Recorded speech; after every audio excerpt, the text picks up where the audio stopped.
जब कहानी अपने अंजाम के करीब आती है तो राज और भी गहरे हो जाते हैं। कुछ रिश्ते टूटते हैं, कुछ नए दुश्मन सामने आते हैं और कुछ फैसले सब कुछ बदल देते हैं।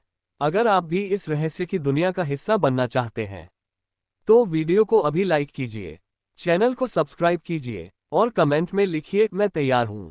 तो चलिए कहानी शुरू करते हैं। एक सुनसान सड़क पर 3 लाशें गिरी हुई थी। एक आदमी अपना हाथ पकड़कर वाहन खड़ा था।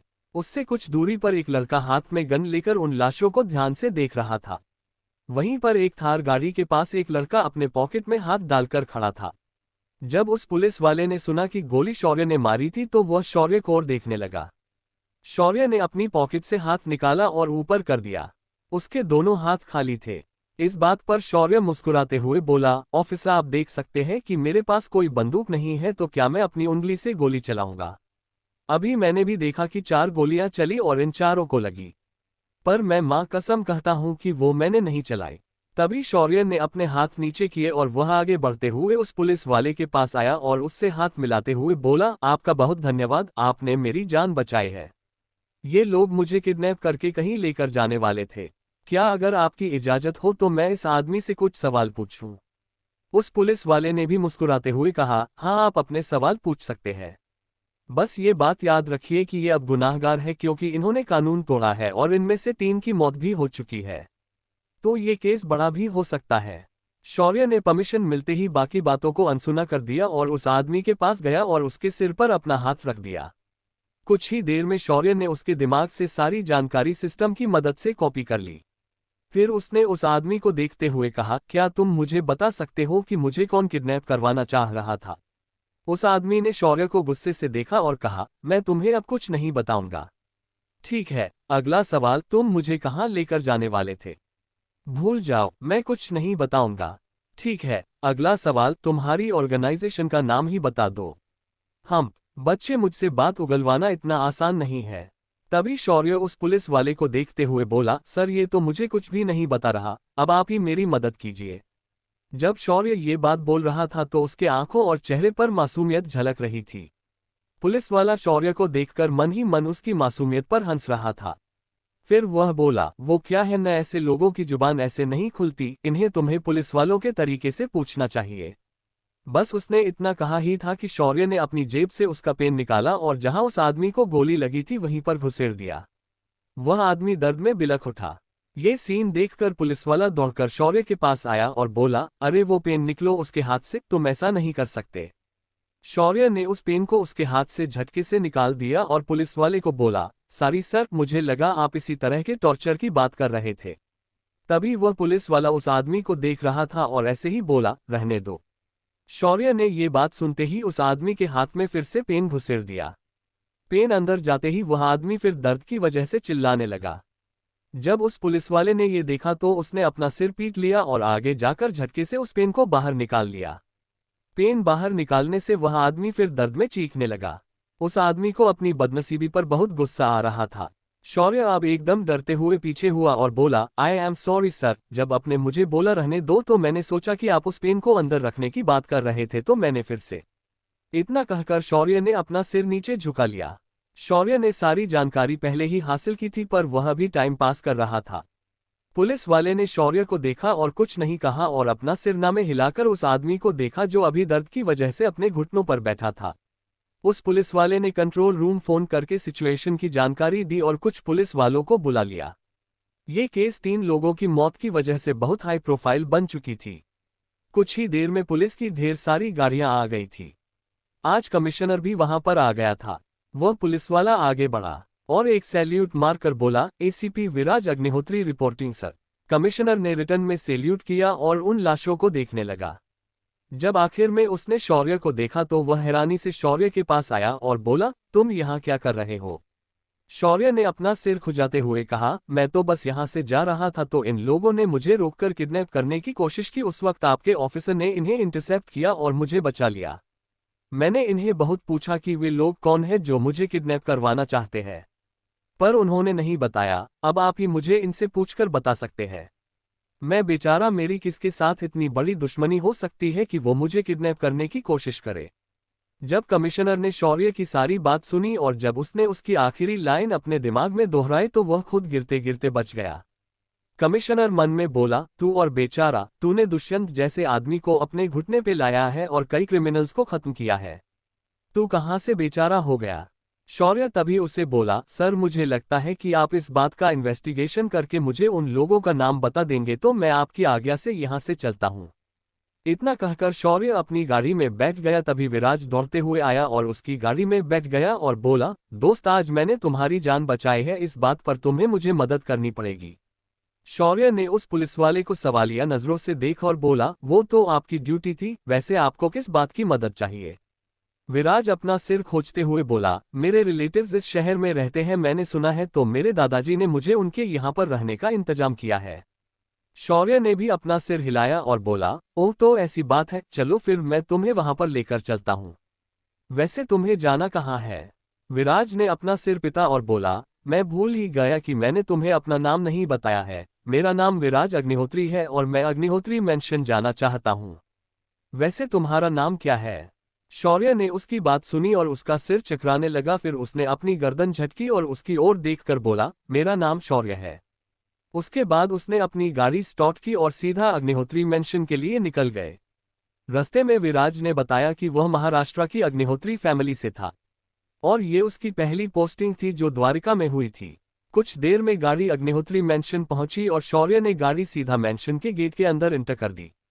गाड़ी से उतरते ही एक नौकर दौड़ते हुए आया और बोला, छोटे मालिक, बड़े मालिक आपको मिलना चाहते हैं। शौर्य ने एकदम कड़क आवाज में कहा, ठीक है मैं उधर ही आ रहा हूं।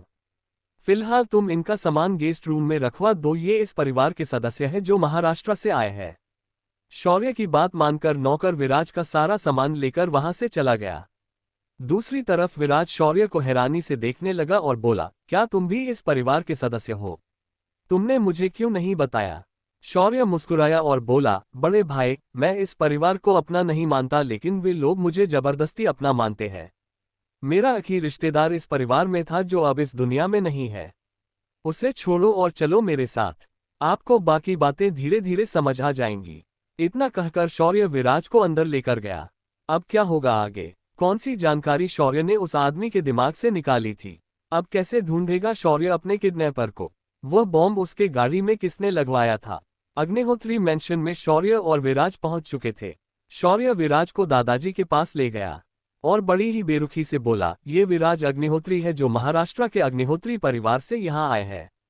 इन्हें आपके भाई ने यहाँ पर भेजा है। विराज ने तुरंत झुककर दादाजी के पैर छुए और आशीर्वाद लिया। तभी दादाजी विराज को मुस्कुराकर उठाते हुए बोले, मुझे तुम पर नाज है।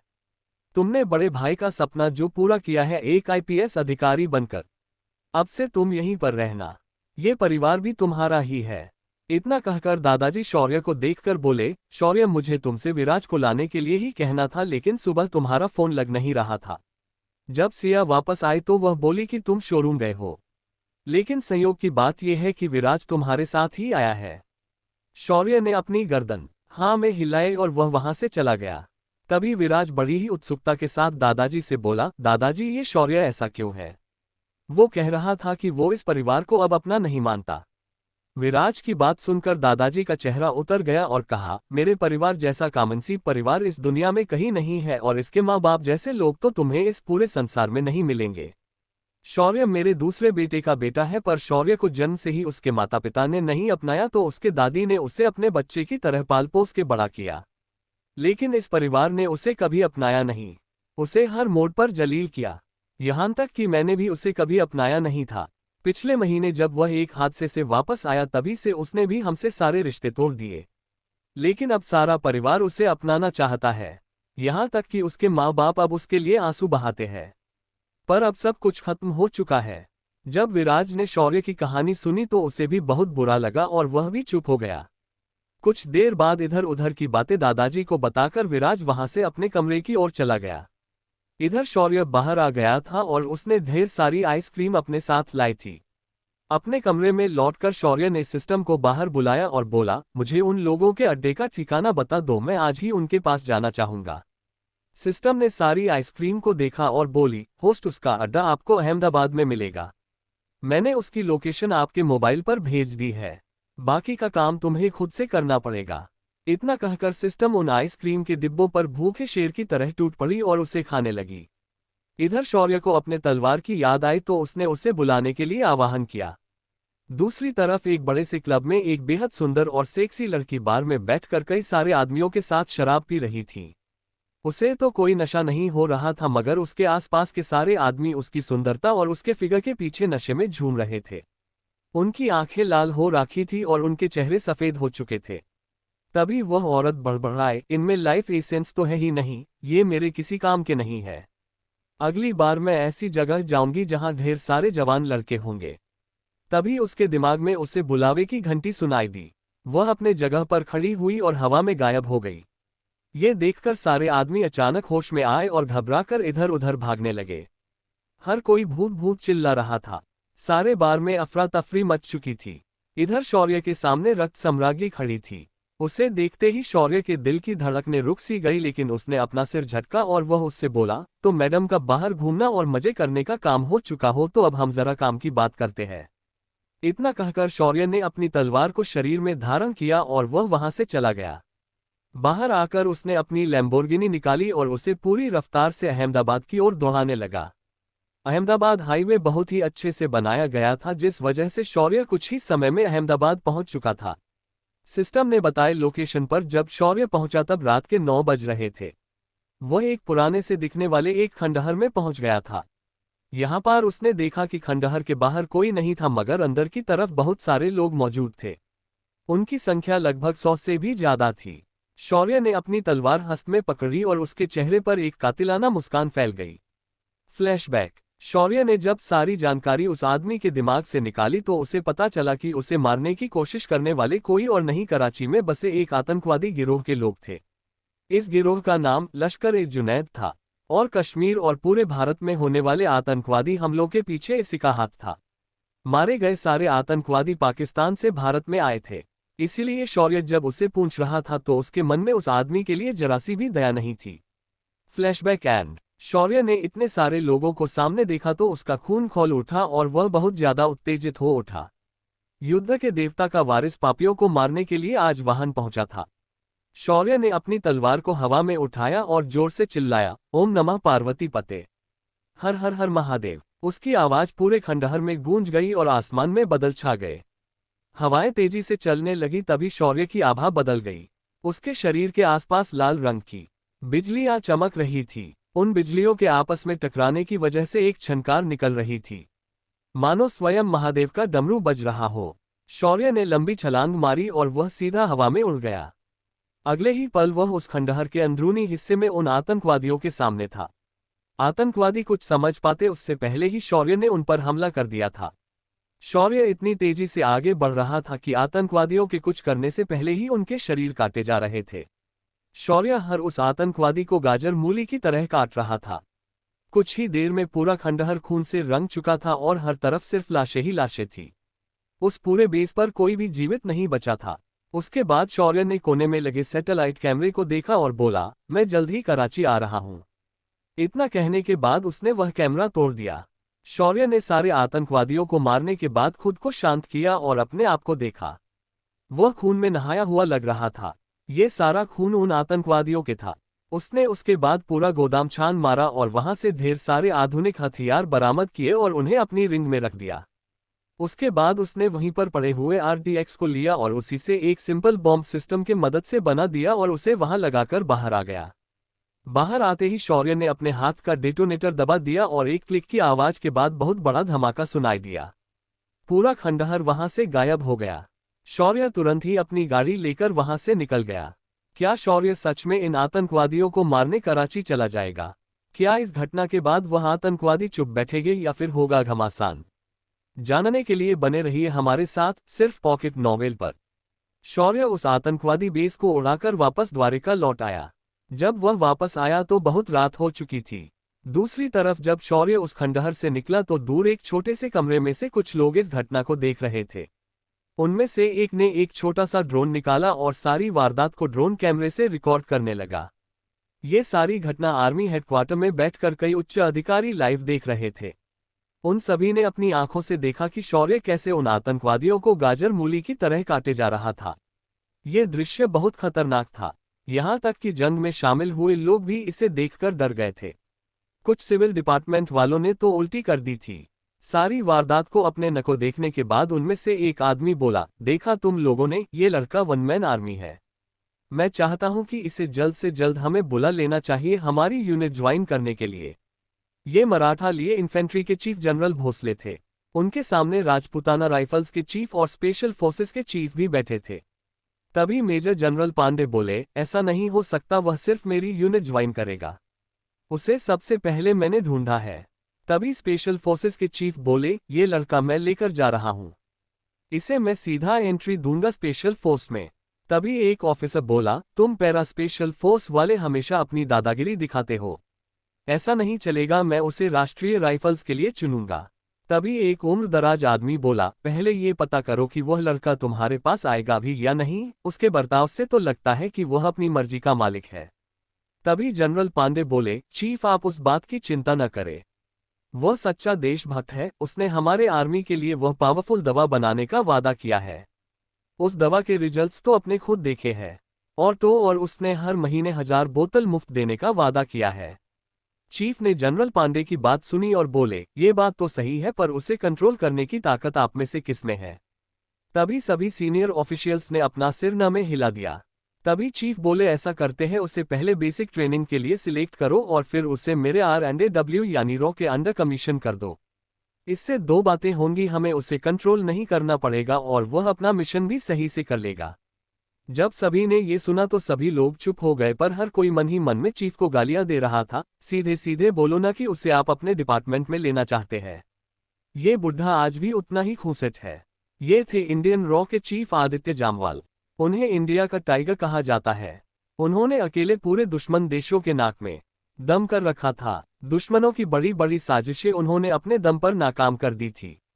ऐसे आदमी से पंगा लेना किसी भी सीनियर ऑफिशियल के लिए अच्छी बात नहीं थी। चीफ सभी के चेहरे देखकर समझ गए, पर फिर भी उन्होंने बेशर्म से कहा, मैं कल ही उससे खुद मिलूंगा और उसकी एक टेस्ट लूंगा, और अगर वह उसमें पास होता है तो उसे सीधा पैरा स्पेशल फोर्स में ट्रेनिंग के लिए भेज दिया जाएगा। उसके बाद मैं उसे डेपुटेशन पर अपने विंग में ले लूंगा। तभी एक सीनियर अधिकारी बोला, चीफ क्या आपको लगता है उसे किसी ट्रेनिंग की जरूरत है? मुझे तो लगता है कि हमें उसे हमारे स्पेशल फोर्सेस को ट्रेनिंग देने भेजना होगा। ये बात सुनकर चीफ भी कुछ सोचने लगे और बोले, ठीक है, जब मैं उसे जांचूंगा तब हम तय करेंगे कि उसका रोल क्या होगा। इतना कहकर मीटिंग खत्म कर दी गई और हर कोई वहां से चला गया। दरअसल बात यह थी कि पिछले कई दिनों से रॉ और इंटेलिजेंस ब्यूरो के लोग इस अड्डे पर नजर रखे हुए थे और उन्हें आज पता चला था कि वे आज शौर्य को किडनैप करके उस खंडहर पर लाने वाले थे। लेकिन उन्होंने देखा कि शाम तक जो लोग उसे उठाने गए थे कोई भी वापस नहीं आया, लेकिन रात के घने अंधेरे में एक लड़का उस खंडहर में घुस गया था। इस बात को समझकर उन्होंने तुरंत अपने सीनियर्स को खबर भेजी थी, इसलिए आज ये इमरजेंसी मीटिंग आर्मी हेडक्वार्टर्स में बुलाई गई थी। उसके बाद क्या हुआ ये तो अब सभी को पता चला है। दूसरे दिन सुबह शौर्य अपनी साधना के लिए घर से बाहर निकला और एक पब्लिक पार्क में पहुंचा तो उसने देखा आज यहाँ पर कुछ नए चेहरे हैं जिन्हें वह बिल्कुल नहीं जानता। लेकिन हर आदमी यहाँ पर अलर्ट मोड पर था, मानो वो लोग किसी को प्रोटेक्ट करने आए हो। शौर्य ने इसे एक बार देखा और इग्नोर कर दिया। वह अपनी हमेशा की जगह आकर शांति से घास पर बैठ गया और अपनी आंखें बंद करके अपनी कॉस्मिक एनर्जी और कुंडलिनी ऊर्जा को एकत्रित करने लगा। जब वह ऐसा कर रहा था तो उसके आसपास की घास तेजी से बढ़ रही थी और खुशी से नाचने लगी थी। इसके बाद शौर्य ने कॉस्मिक लिक्विड को बॉडी में सर्कुलेट किया और अपने साधना मंत्र दोहराने लगा। उसके मुंह से निकला हर मंत्र इस सृष्टि के सीक्रेट्स को बयां कर रहा था। उसके साथ हवा में एक कंपन पैदा हो रहा था। शौर्य से कुछ दूरी पर एक बूढ़ा आदमी उसे ध्यान से निहार रहा था। उस बूढ़े ने शौर्य के आसपास की एनर्जी को महसूस किया और बोला, ये इतनी कम उम्र में साधना कर रहा है, इसने ये कहाँ से सीखा होगा? आगे जाकर ये किस स्तर पर पहुंचेगा? क्या अब भी मैं इसकी टेस्ट लूं? क्या मेरी टेस्ट इसे चैलेंजिंग भी लगेगी? इतना सोचकर वह बूढ़ा आदमी वहीं पर निराशा से बैठा रहा। दूसरी तरफ शौर्य ने साधना करने के बाद आज अपनी युद्धकला का अभ्यास करने के लिए एक लकड़ी निकाली। वह लकड़ी एकदम भाले जैसी थी। शौर्य ने उसे अपने हाथ में उठाया और उसे अपने भाले के स्टेन्स में खड़े होकर पकड़ा। इस वक्त अगर कोई उसे देखे तो लगेगा कि वह लकड़ी उसके शरीर का हिस्सा बन चुकी है। ये चीज उस बूढ़े ने भी देखी। शौर्य उस लकड़ी को पकड़कर हवा में उछल गया। उसकी छलांग इतनी ऊंची थी कि कोई हाई जंप का खिलाड़ी भी इतनी ऊंची छलांग नहीं मार सकता। उसके बाद शौर्य ने हवा में कलाबाज खाकर उस भाले को चलाना शुरू किया। उसका हर एक बार घातक था और हर एक बार से तेज ध्वनि निकल रही थी। शौर्य अपने युद्धकला की प्रैक्टिस करने के बाद सामने वाले बेंच पर बैठ गया और उस बूढ़े की ओर देखकर बोला, देश के रॉ चीफ को इंतजार करवाना मुझे पसंद नहीं। बोलिए दादाजी, क्या कहना चाहते हैं आप? जब चीफ ने शौर्य की बात सुनी तो वह हैरान हो गया। फिर अपने आप को संभालते हुए वह बोले, काश मेरा पोता भी तुम्हारी तरह होता तो मैं पूरी दुनिया से दुश्मनी लेने के बाद भी पीछे नहीं हटता। उनकी आवाज में एक दर्द था, पर शौर्य तो शौर्य था। मुझे आपका पोता बनने में कोई प्रॉब्लम नहीं है, तो आप क्या बोलते हो, क्या मुझे आपका पोता बनाएंगे? चीफ इस बात को सुनकर मुस्कुराए और बोले, तुम तो मुझसे भी एक कदम आगे निकले। तो मैं सीधे बात पर आता हूँ, तो तुम क्या सोचते हो, कब से ज्वाइन कर रहे हो विंग को? आप कहो तो अभी कर लूंगा दादाजी, पर पहले मैं आपसे एक मदद चाहता हूँ। अब शौर्य उनसे कौन सी मदद चाहता है? क्या शौर्य सच में रॉ को ज्वाइन करेगा? शौर्य को इनके बारे में कैसे पता चला?